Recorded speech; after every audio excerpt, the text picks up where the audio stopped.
Okay, hello po and welcome sa isa na namang video natin ngayong araw. And for today's video ay isang madali ang video lamang po ito. Okay, so itong mga nakaraang araw, napapansin ko na may mga sikat na mga influencer na nawawalan ng Facebook page.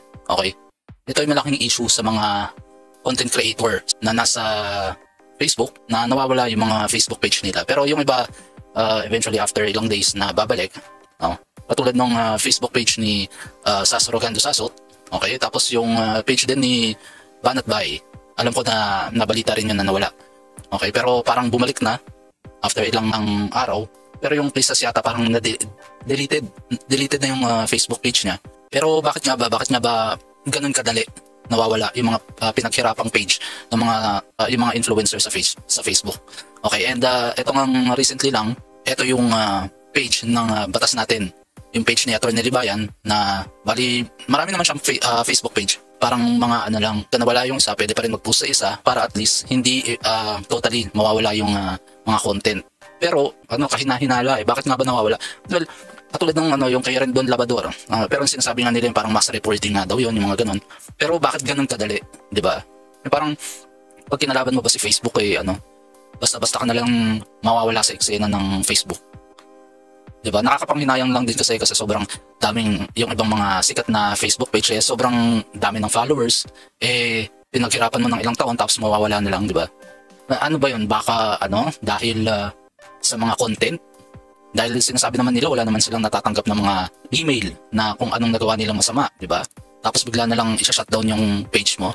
Okay? Kahit yung si Models of Manila, yung Pro TVJ vlogger, na nawala rin yung niya, pero sa tingin ko marami pang mga content creator, mga influencer sa Facebook na nawala yung Facebook page nila. Okay, nang wala man lang warning galing Facebook, yung mga email na ganyan. Bakit nawawala? Anong ginawa niyong masama? Anong ginawa kong masama? Parang ganun, okay? Siguro sa tingin ko may cleansing na nangyayari sa Facebook. Pero all these years napansin ko lang na gumagawa ng sariling issue ang Facebook, okay? Meron akong mga friend na naka-add sa akin dati sa Facebook, mga friends list ko na nawawala, tapos makikita ko na lang isasuggest sa akin na add friend, na alam ko naka-add na sila dati sa akin. Tapos alam mo yun, makikita ko na lang, alam ko naka-add na ta sa akin tapos isasuggest mo na i-add ko ulit. Yung parang ganun, sa tingin ko sila na mismo yung nag-alis sa friends list ko. Tapos biglang magkakaroon sila ng parang yung isang tao na hindi ako naka-add, pwede nilang isipin, ba't nga ako inalis sa friends list niya, ba't niya ako dinelete sa friends list niya, magkaibigan kami niya diba?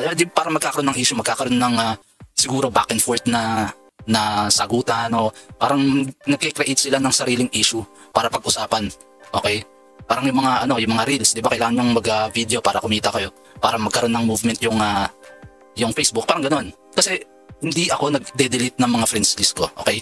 Kahit yung dati sarili kong kapatid sa Pilipinas, yung kuya ko, nawala, okay? Hindi ko alam kung bakit. Hindi ko dinedelete. Wala akong dinedelete ng mga friends list ko. Pero bakit naalis sa friends list ko? Diba? Parang ganun.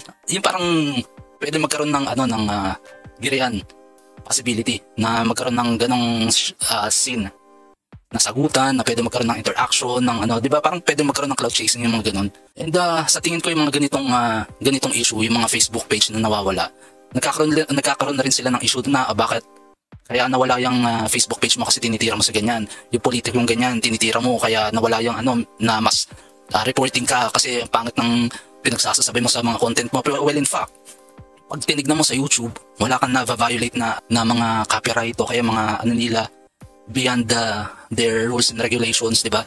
Parehas lang yung mga pinopost mo sa Facebook at saka sa YouTube. Yan ang mahirap sa Facebook. Kaya kung ako sa inyo, lalo na kung kung active social media influencer kayo, gumawa kayo ng second account para mas secure na if ever man mawala yung isang Facebook page nyo, meron pa rin kayong matatakbuhan sa second channel nyo, second Facebook page nyo. Katulad ni Attorney, at least kung nawala man yung isang Facebook page niya, katulad nito, bali nawala to Itong Facebook page ni Batas natin, this content isn't available at the moment dahil nga nawala, pero at least si Attorney meron pa siyang isang page, dalawa, tatlo, may tatlong page pa siya na may mga content pa rin, may mga followers pa rin, pero at least hindi siya napipigilan na i-express yung freedom of expression niya. Okay? Yung mga ganung bagay ba? So yun lang po, at least medyo mas aware tayo na if ever man may makita kayo na mga kaibigan nyo na dating naka-add sa inyo na ngayon hindi na, huwag niyong pag-isipan na masama. Dahil sa tingin ko yung Facebook yung gumagalaw dyan para magkaroon ng issue na pag-usapan yung mga may movement yung platform nila. Mas maraming interaction yung galawan sa mga Facebook page nyo na kapag kumagat kayo malaking kita yun sa Facebook. Okay? So yun lamang po, medyo attentive po tayo, walang no hate meant sa mga yun, ina-address ko na rin to sa mga mga dating naka-add sa akin na akala nila dinidelete ko sila o wala akong dinidelete. Okay? At tuloy-tuloy lang yung kung na-delete man kayo, feel free to add me again as a friend dahil wala akong sama na loob o kung ano man. Okay, si Facebook nag-delete niyan, hindi ako. Okay? Spread positivity. Okay? Yun lamang po, and invite ko lamang po kayo, please paki-follow po ako dito sa Facebook page ko, and paki-subscribe na rin po ako sa YouTube channel ko. Okay? And maraming salamat sa mga sumuporta dito sa video natin ngayon at mga nanood. Okay? And hanggang sa susunod. Ingat po tayong lahat. Ciao, ciao.